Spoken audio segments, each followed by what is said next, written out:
Oi meninas, como é que vocês estão? Tudo tranquilo? Estamos aí na nossa 9ª e 10ª semana de estudos remotos. Estamos aí na força e nós, na última semana, nós tratamos sobre o pensamento de Bourdieu, né? Qual da nova sociologia, né? Com o pensamento, com a teoria de campo, hábitos, enfim, uma série de teorias que são a nova sociologia contemporânea, né? Bourdieu, eu costumo dizer que o Bourdieu é um marxista arrependido e que refez parte da sua teoria muito pensando na questão dos campos, do jogo de poder, e ele vai considerar que a sociedade ela tem vários campos, vários jogos de poder, seja escola, seja família, seja universo cultural. E o Bourdieu, ele escreveu dentro lá das formas elementares, né, do poder, um capítulo que diz respeito à área do direito. Para ele, o direito é um discurso que está na sociedade, assim como qualquer outro tipo, seja cultural, social, enfim, tá? Eles são campos que vão agindo dentro da sociedade, tá? O texto que nós vamos trabalhar hoje é A Força do Direito, está no livro Elementos para uma Sociologia do Campo Jurídico, né? O texto chama A Força do Direito, Elementos para uma Sociologia do Campo Jurídico. Esse livro, o livro que tem esse capítulo, chama-se O Poder Simbólico, que é uma das principais obras do Bourdieu, tá? Então, é um capítulo muito pequeno dentro da obra O Poder Simbólico, onde ele vai falar sobre a questão da força que o direito tem na sociedade, né? Então, existe dentro da sociedade, né, daquele macrocampo, aquele jogo de campos de poder, de jogos de poder, onde o direito tem o seu papel, ele desempenha o seu papel.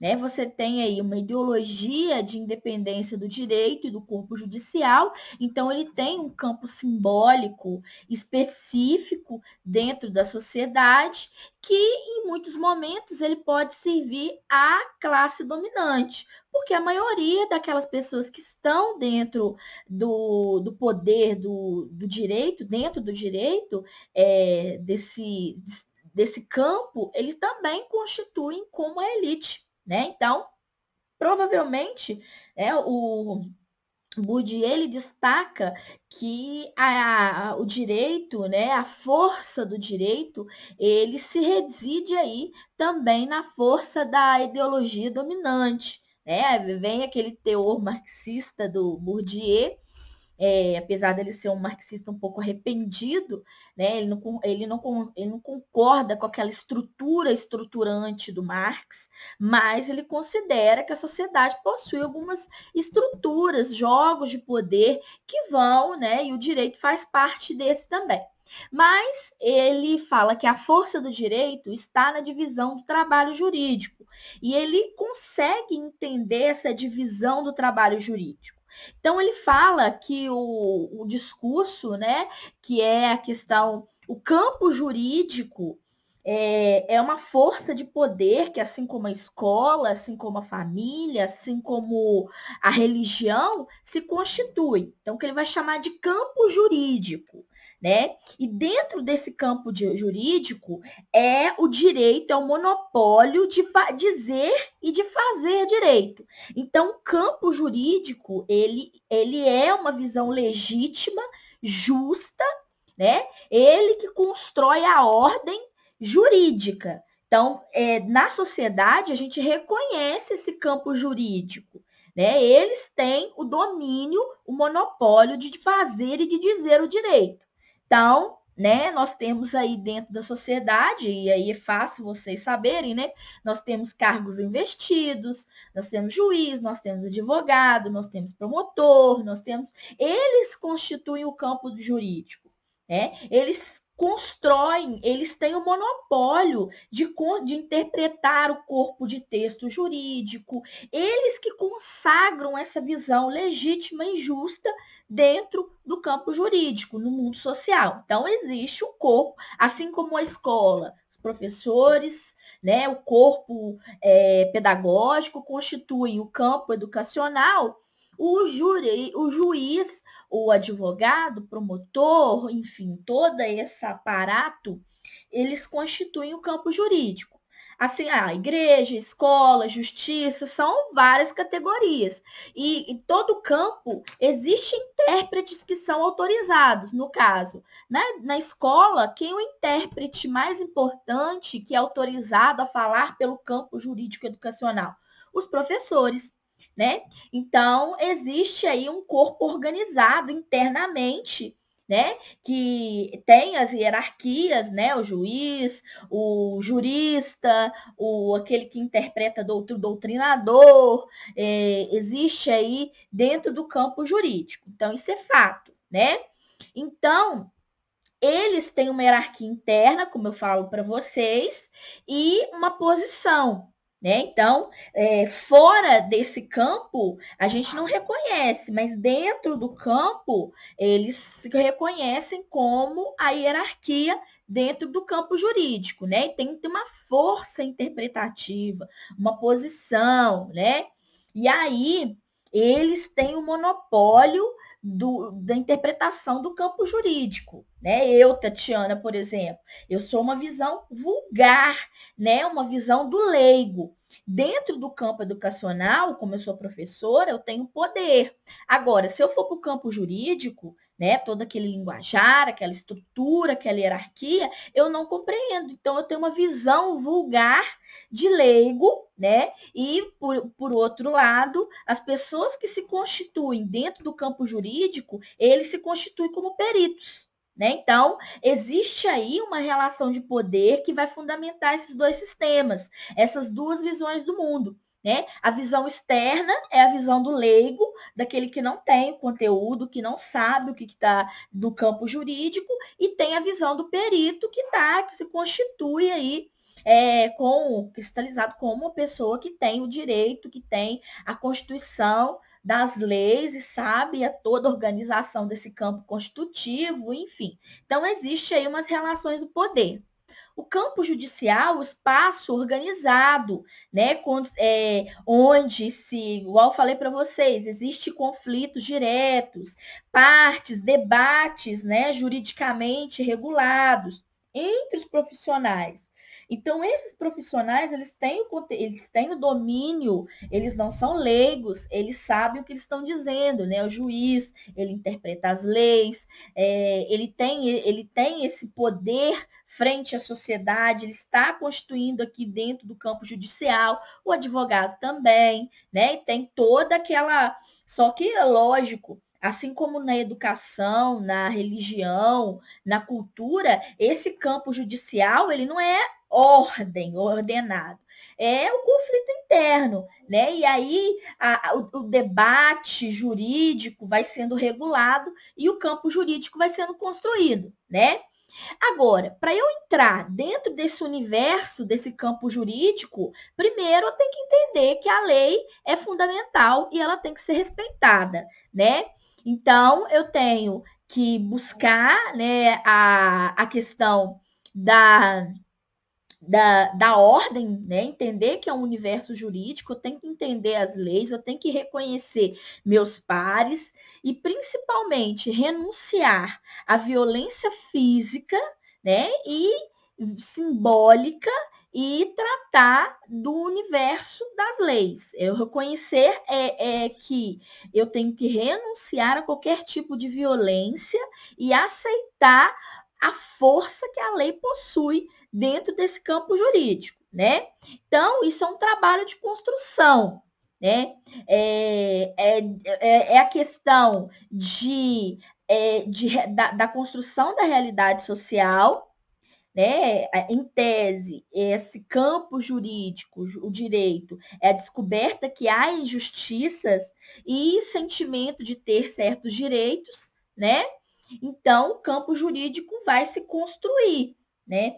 E instaura aí o monopólio do profissional da área jurídica sobre toda a produção e comercialização dos serviços jurídicos. Então, por exemplo, eu não posso buscar algum leigo para me defender. Eu tenho que buscar esse profissional do campo jurídico, né? Então, não é à toa, por exemplo, que esses profissionais eles têm um monopólio, né, da construção jurídica.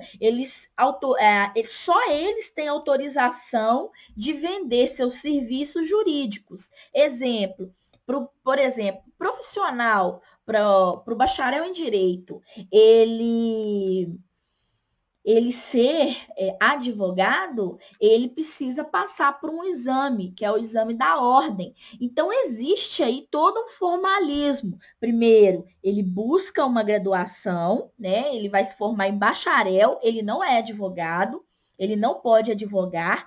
Assim que ele passa no exame da ordem, no caso da OAB, é aí que ele pode se tornar um advogado com autorização para vender seus serviços jurídicos. Isso dentro desses é uma esfera de poder, né? Eu só posso fazer isso desde que eu passe por todo o formalismo do procedimento, né? Até interessante que o cargo, né, do profissional do direito, até hoje eles se tratam como doutores, apesar disso ser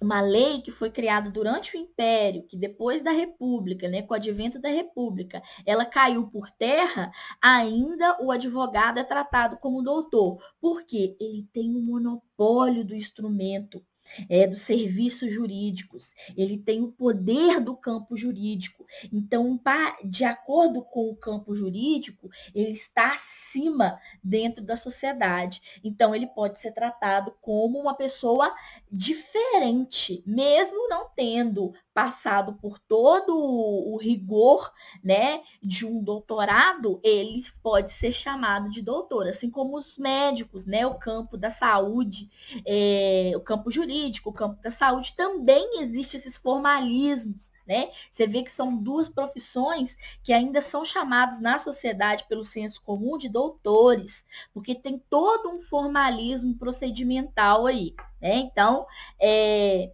como será que eles são nomeados, né? Todo a questão, o veredito do juiz pertence à classe dos atos de nomeação ou de instituição. Ele representa a palavra autorizada, a palavra pública, oficial, aquele que dá o julgamento, né? O direito, ele consagra o que nós chamamos a ordem estabelecida, né? Ele que dá a ordem, é uma visão de Estado. O Estado garante ao direito uma força de palavra autorizada, de palavra pública, oficial. Então, ele tem o juiz, ele tem o poder, né? Dentro do júri, ele tem o poder, por exemplo, de escolher a pena, né? Mesmo passando por um veredito popular, ele tem o direito a escolher, por exemplo, a qual pena vai cair, qual é o tempo de prisão, né? E ele tem a ordem, a palavra autorizada, a palavra pública, oficial, né? Ele consagra aí a ordem estabelecida. E o Estado ajuiza essa ordem, ele contribui. Então, o direito, o Estado corrobora o poder dentro do campo jurídico, tá? Então, existe aí poderes e o campo jurídico, ele se constitui aí como um dos poderes desses campos, desses jogos simbólicos, tá? Então, as estruturas, esses atos de nomeação com estruturas consagram a ordem estabelecida, junto, tanto o campo jurídico, educacional, da saúde, eles consagram aí a ordem de uma ordem estabelecida, entendeu? Então, qual seria, no texto do Bourdieu, a força da norma, do campo jurídico? Qual que é o campo de poder? Qual que é o tamanho do poder do campo jurídico aí, né?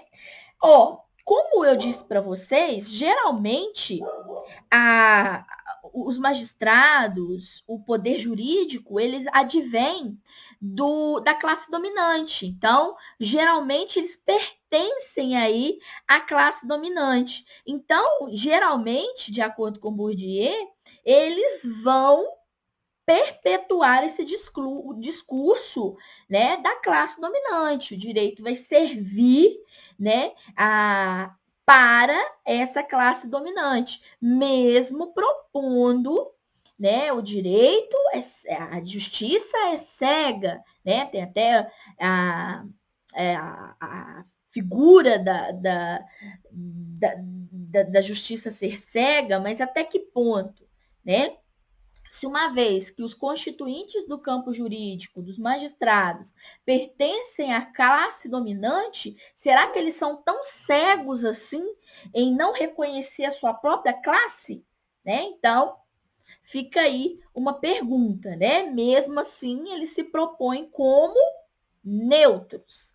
Então, mas aí o Bourdieu, ele discorda um pouquinho dessa neutralidade, tá? Então,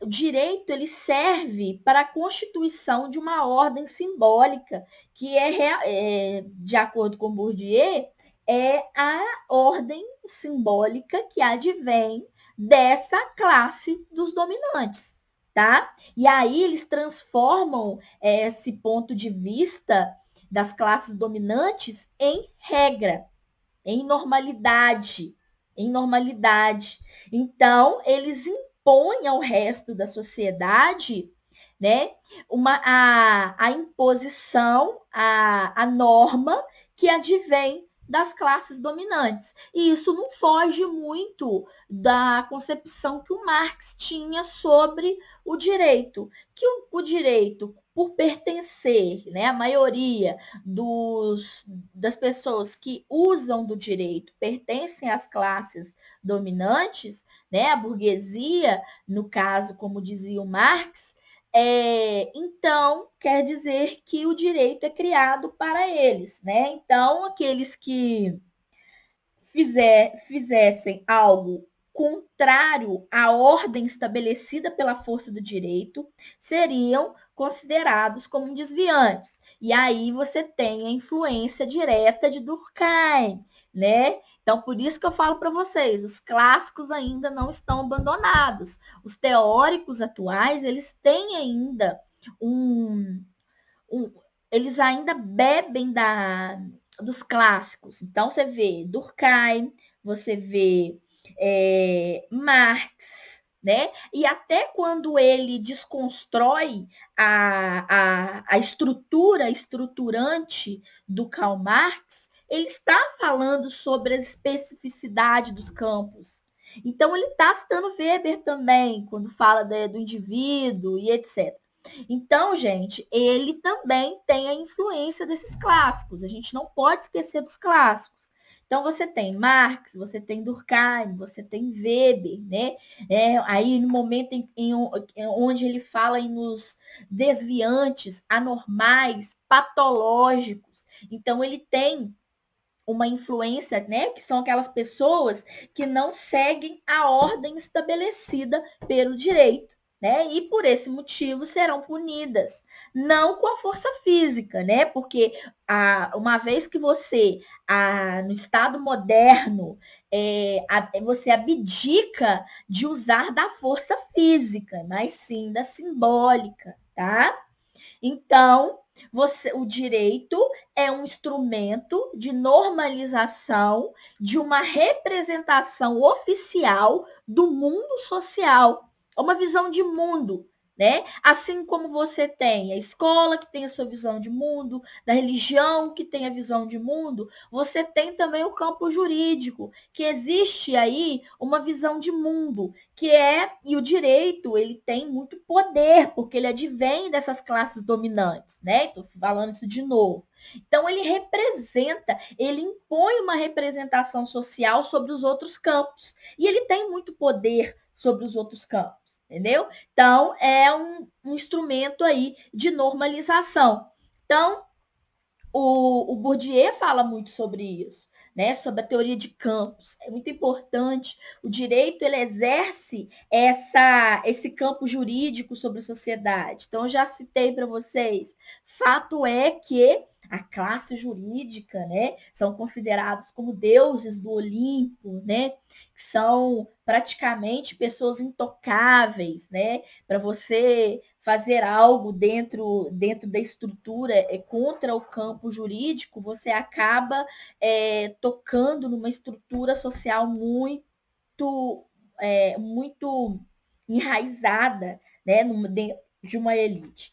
Então, assim, isso é o campo jurídico, assim como a educação, assim como a religião, assim como o campo dos profissionais de saúde, ou enfim, eles constituem aí toda a organização social, ok? Então é isso, essa é a grande contribuição de Bourdieu para a área da sociologia jurídica, que é a existência de um discurso, um campo jurídico, e esse discurso ele se impõe como uma autoridade técnica capaz de impor, de construir leis, né? E que existe uma estrutura interna aí onde o indivíduo, esses técnicos que não são leigos, né, eles têm essa estrutura, essa hierarquia, advogado, juiz, promotor, desembargador e por aí vai. Então, essa é o instrumento de normalização dentro do campo jurídico. Então, é isso.